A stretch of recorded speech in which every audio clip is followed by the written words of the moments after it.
Hi, my name is Bessy, and from this class, I think what impressed me the most is that we dig into a dream as a group, because I think this is amazing because we don't know each other in the beginning, but after we share our dream and everyone takes something from my dream as a metaphor, and they do give me a lot of different thoughts and perspective to learn more about myself from the dream.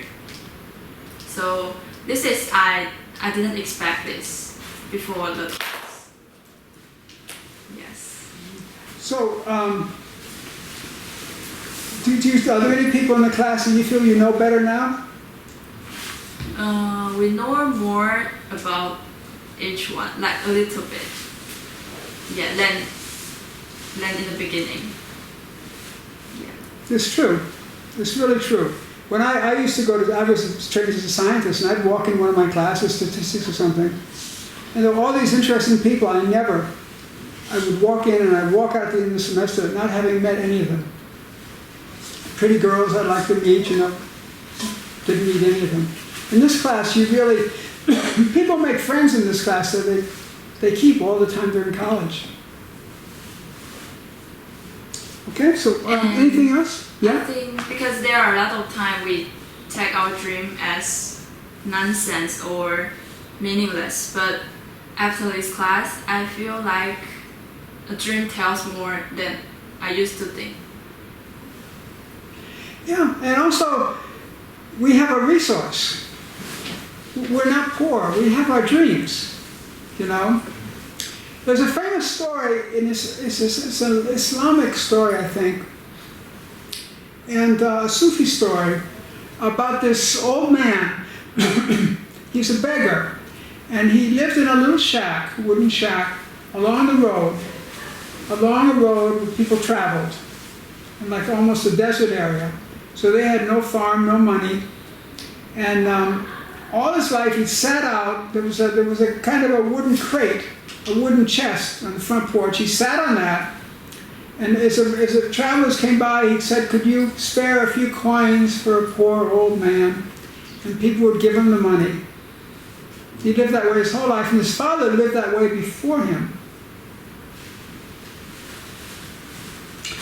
And one day, he was sitting there on that wooden chest, and he'd looked in the wooden chest before. It had nothing in it, just like farm implements and old rusty junk, So he was sitting on the wooden chest, and it broke.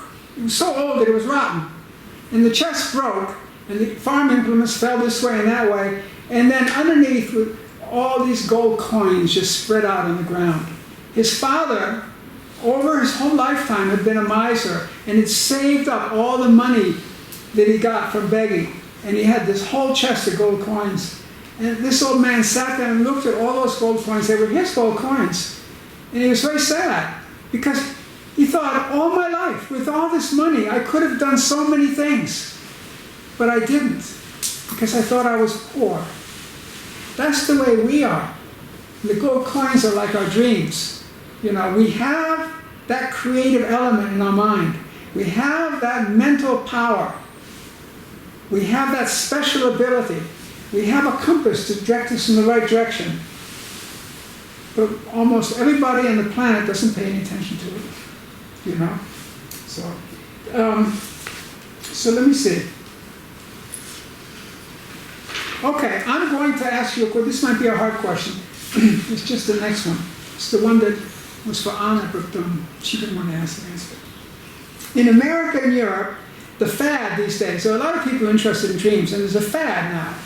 There's an organization for dreams, and so many of the people there are into this fad, is to become lucid in your dreams. Someone at Stanford, a psychologist at Stanford University discovered that you can become aware you're dreaming while you're dreaming. It happens to some people.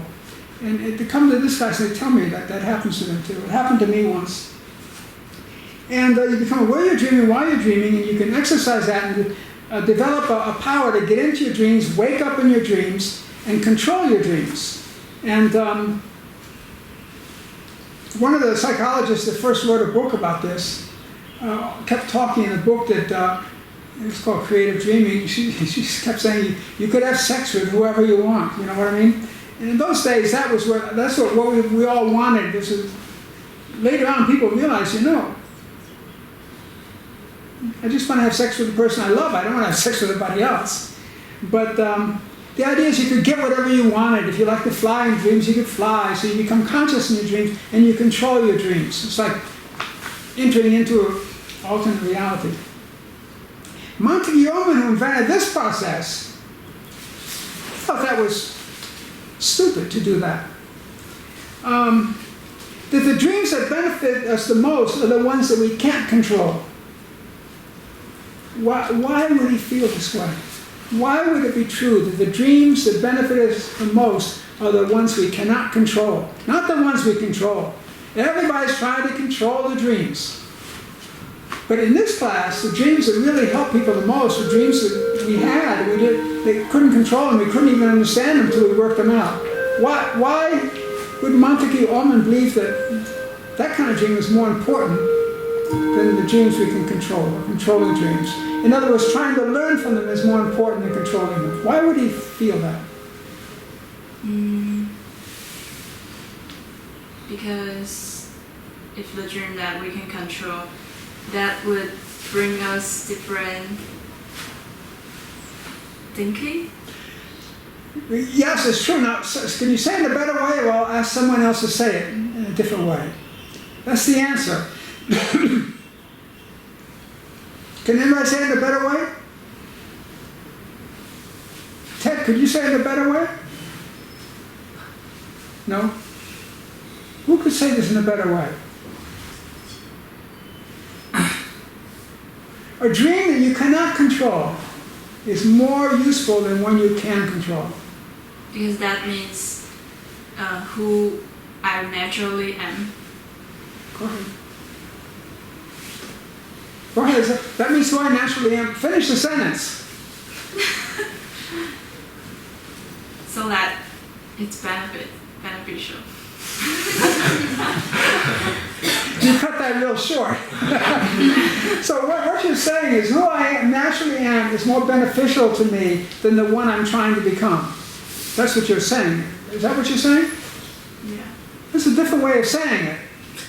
Now, who can say it in a different way? Sharon, would you say it in a different way? You wouldn't want to say it? Sonia, would you say it in a different way? Why a dream you cannot control? Why? Montague Yeoman thought it was nonsense to try to control your dreams.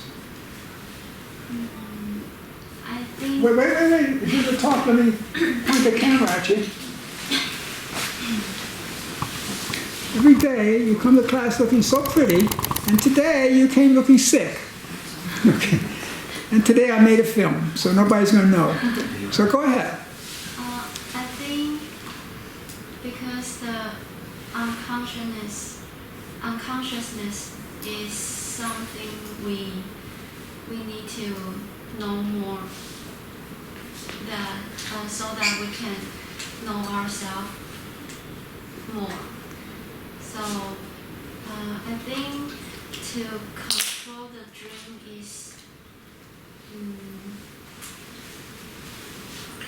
is meaningless. Yeah, that's the answer. Let's say like you have a boyfriend, right? Let's say you had a boyfriend, and this boyfriend was intent on controlling you. He's the man, you're the woman, he's controlling you. Do this, do that, think this way, don't think that way. And then let's say there's another boyfriend who loves you for who you are.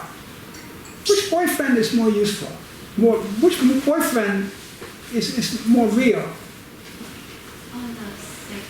The one that loves you for who you are. Yes. Because then he lets who you are come out, right? And I think some people have said already in class today, the part of the dream that really benefits us is the part that knows more than we do. Why should we control it? Often the woman knows more than the man, has a more intuitive. When her man is controlling his wife, it's a little bit stupid when you think about it.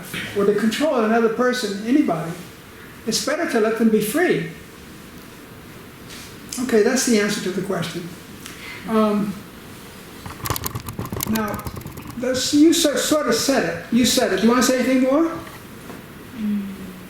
No. Thank you.